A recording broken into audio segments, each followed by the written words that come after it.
in today's video I'm gonna be showing you a day in the life. Today it's Sunday 12th of January, and to give you a short introduction about me, I have a media buying agency where we help web shops grow through Meta and Google advertising, and I wanted to show today because I'm not gonna do anything fancy, to be honest. Today is usually Sunday is a good day to surf skill most of our clients because almost everyone is sitting on the couch, just like me, but I'm sitting behind the ads managers, and all the most revenue comes in for most of our clients today. So we want to capitalize on it as much as we can.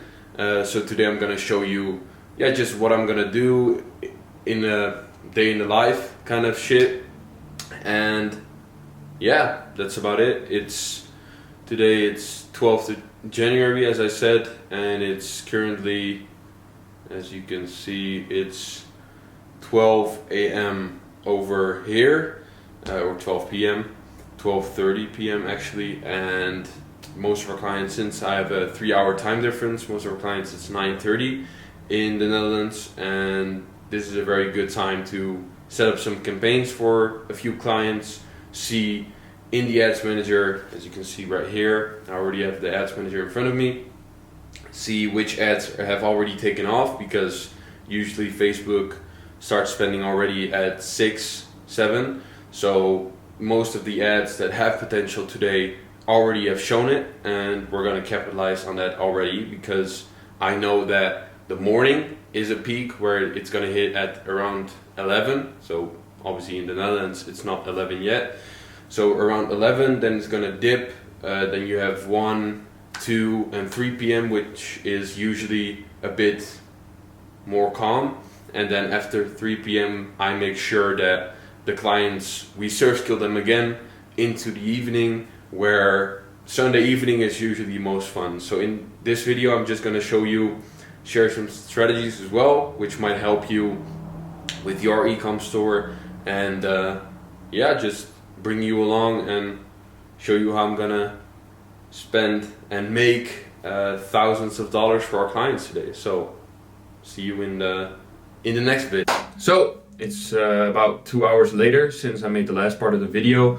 I've been just into the ads managers for the last 2 hours, and to be honest, most of the accounts I wanted to surf skill already in the morning, because as you can see it's about 2 p.m. here, but obviously in the Netherlands now it's 3 hours before, so it's around 11 now. And usually what I see with the accounts I wanted to surf skill today is that Sunday morning is usually very great, but this morning performance is a bit off, so I'm gonna wait it out. I just ordered some food, and usually what I do in this 2 to 3 hours, because now nothing is really gonna happen. Obviously I've launched some campaigns, but Meta is probably reassessing. Hopefully it's gonna push now, and then we're gonna have a great next 3 hours, and then I can hopefully start pushing a little bit. But obviously in the evening, I know for a fact with 2 to 3 accounts that I currently manage, not all of them, but 2 to 3, we can definitely start to surf skill in the evening, so I'll be definitely doing that. And just a quick tip for brand owners or marketeers, when they start launching campaigns and it's not going that great, don't get too emotional. Usually what I see going wrong, especially with brand owners, but also some agencies or marketeers, is that they put a lot of work into launching ads, setting up the campaigns, thinking out the creatives, everything, and then it flops, and then they get like angry, or they hold on to it very desperately. What to do is, just when performance is not going that great, or a morning like this where you expect, I'm gonna get a lot of sales in, and then it kind of flops, don't get too emotional. Just take a step back, think about, okay, how can we make the evening, because obviously there's still, at least for me, but there's still around 10 more hours in this day. So how can we make the next 10 hours great and have a good performance, and end the day with either a record day or just a good day with healthy profits and good revenue. Picking up some food that we ordered, the best Armenian food there is, or it's not really Armenian, but it's like Armenian, Turkish, Lebanon, just Middle East kind of, even though this is obviously not the Middle East, it's good. So it's not pizza. It's not what it looks like. It's not pizza. It's lahmacun, or I don't know, lahmacun. I don't really know how to pronounce it. I'm learning Armenian, but I'm not quite there yet. So I'm either gonna learn Armenian or Russian, one of those. But let's eat. So I just came back from the gym. Obviously now it's a few hours later, as you can probably see. Yeah, I was a bit low in energy for the last few hours, so I did some ads manager stuff, and then I just was like, okay, let me just go to the gym, clear my head, and then get back in front of my laptop and do a few things. I'm about to eat. I just had a shower, but right before I'm gonna eat, I wanna show you guys what I use to basically scale our clients and be really efficient, and basically be able to just randomly on the day, even if we're spending high budgets, just take a few hours off and know that everything is working fine. So let me grab the camera. As you can see here, this is my first magic box. This is Staticflow. Maybe you already know it. Basically what it is a library full of static ads. And it's basically for all, for all industries, so fashion, accessories, food, health and wellness, electronics, pets, etc., etc. So what I always tell clients, what I'm also going to tell you, is that the way we're able to scale so fast and take accounts from like $400 a day, and when we step in within 2 weeks we spend $2,000 a day profitably, and even most of the times increase our ROAS, is by basically just spamming static ads. So what we usually do is that we, within a time span of 14 days, we at least every 48 hours, as I said in the previous part of the video, every 48 hours we launch at least 8 different statics. And besides those 8 kind of new static concepts, so that could be something like, wait, let me quickly turn the camera again. So you have all these templates, before and after, future benefit, article news, Apple Notes, statistics, etc., etc. So what we try to do, if the spend obviously allows it, is that we introduce 4 different concepts every 48 hours, and also make iterations on concepts that are working well. For example, a before and after usually works, as you probably know as a brand owner, works very well for skincare, obviously, because you want to sell people kind of the outcome, so that's something obvious. Article news usually works very well if you're running pre-lenders. So for example, if you're running an advertorial, article news ads run fantastically. They work very well, and they have a very, if you do them right, that's every ad obviously, but if you do them right, then it's a high chance that article news ads outperform your average benchmark CTR in your account, because it's just, yeah, it's something that it feels very, let me show you one, for example, if you don't know what I mean, it has to load. For example, this, right? So if you do it right and you make it in a way that feels authentic to your audience, then it's gonna perform really well. And besides that, so that's what I use to kind of go really fast. If you want to scale with a client, I always tell clients, okay, leave it to me. The static ads, obviously, if they have video ads going on that are performing great, then that's perfect. We can also work with that. But static ads really help us scale really fast, because obviously it doesn't take any creator. I know you can make videos with AI now. We haven't really tried that. So maybe in the next month, I'll show you a client where we implement that and it works really well. I'll tell you about that later. But besides that, I also use Birch. What it does is basically automate most of our media buying work. And I say most of it because it obviously it's not able to launch ads, new ads by itself. If that would be the case, then, well, maybe our agency, I don't want to say it wouldn't exist, but then our prices maybe would be a lot cheaper.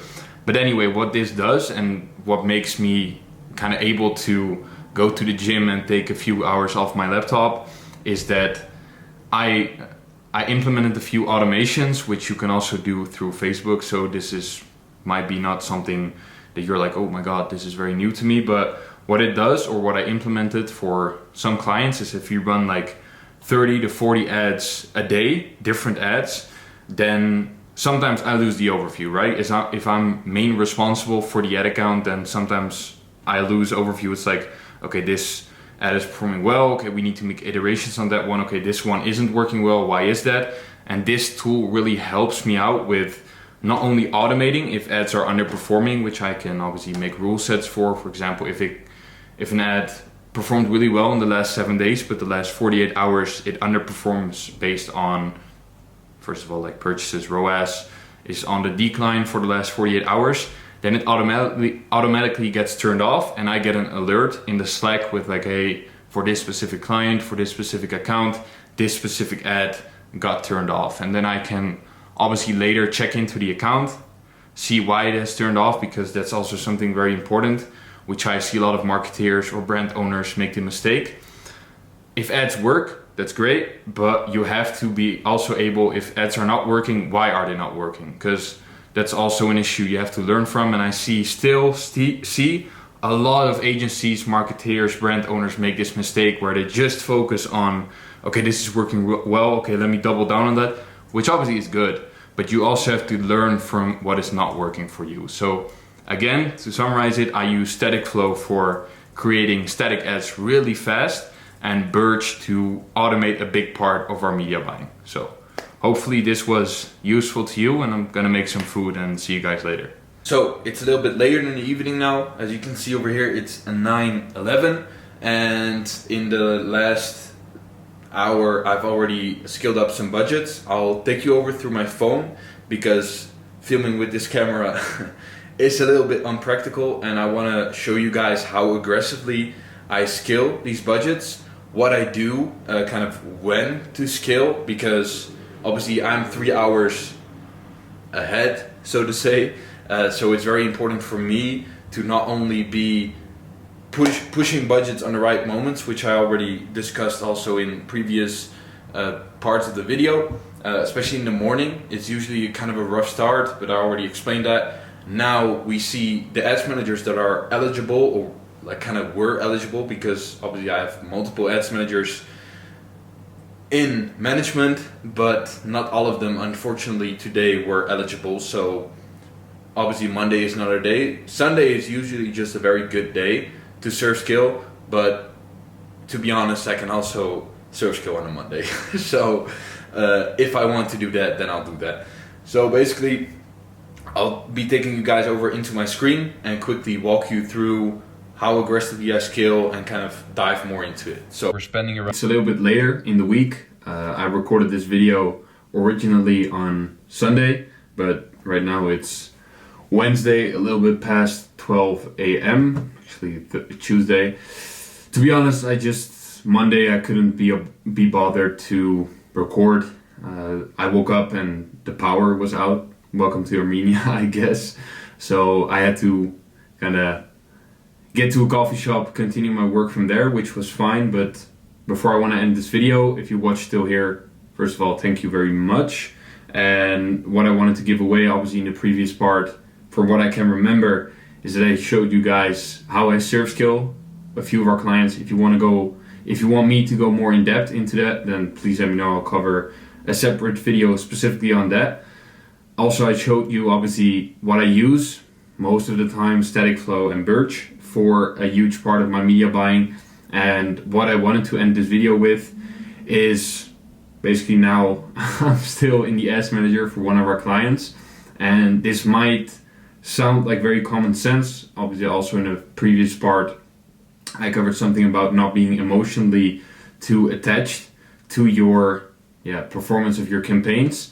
And whenever I put a lot of effort into a campaign, what I used to do, or what I do now, is obviously now it's 12 a.m. so I'm still in the ads managers.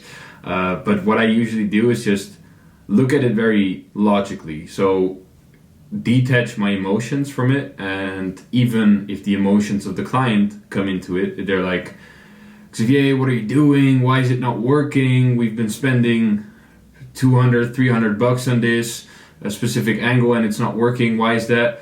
What I do is I take a step back and I tell clients just, you know what, be patient. And I look at, and this might sound very common sense, but I see a lot of agencies, marketeers, brand owners do this wrong, is look at the CPM, so your secondary metric, because your CPM will always be from all the secondary metrics there are, so like CPC, CTR, the CPM will always be, in 99% of the cases, your leading indicator whether your ads will be successful or not. If you're in a very competitive niche and your CPM is like, it depends also in your country, but let's say it's 20 euros, and if I compare it to another client which is in a similar niche and it's 10 euros and they're doing profitable ads and the other one is not profitable, then I instantly know, okay, that's the only thing we need to focus on. And how I do that is usually, first of all, I talk to ChatGPT. I prompt it very well. With every specific client we have a dedicated channel with our learnings from it. But what I also told ChatGPT, and what I also want to give away to you, is that you should do a very simple math equation of like, okay, if I have a 20 euro CPM, I have a CPC of this. It's very hard to have a decent CPC when your CPM is very high, and that also comes together with the CTR. So what I do to kind of get my point across and then end the video here is that when your CPM is high, try to, instead of what everyone is advising you to do, which is also in my case, but I'll cover that in a separate video, instead of what everyone is advising you to do, go broad, Advantage Plus, CBO, single ad set. Instead of doing that, try to do something completely else, like completely out of the box. On your creative level, obviously, that should be your first thing. But if you're out of the box in on your creative level, but you're still getting the high CPMs, try to go.